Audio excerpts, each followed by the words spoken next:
সম্পূর্ণভাবে অনলাইনে গ্রহণ করা হচ্ছে এই সম্পর্কে ব্যাপক প্রচার প্রচারণা চালানো পৌঁছে দেওয়া।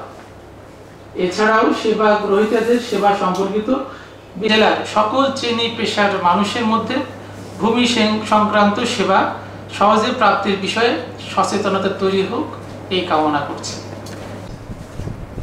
ধন্যবাদ। আসসালামু আলাইকুম ওয়া রাহমাতুল্লাহ।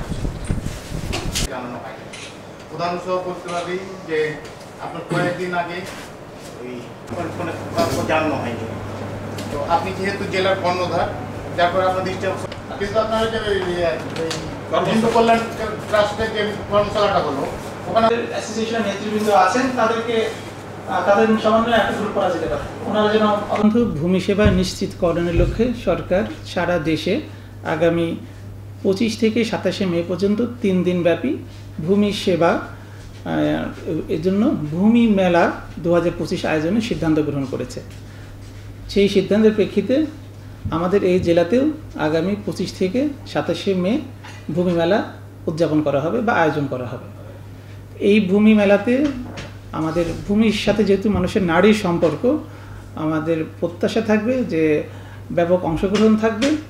আপনারা যারা প্রিন্ট এবং ইলেকট্রনিক মিডিয়ার সাংবাদিকবৃন্দ আছেন, আপনারাও এখানে আসবেন, জনগণকে ভূমি সেবা গ্রহণে উদ্বুদ্ধ করবেন এবং গ্রাহক হয়রানিমুক্তভাবে যেন আমরা ভূমি সেবা দিতে পারি, কীভাবে যেন আরও স্বচ্ছতার সাথে দিতে পারি এবং জনহয়রানি যেন আমরা এড়াতে পারি সে বিষয়ে আপনারাও পরামর্শ দিবেন।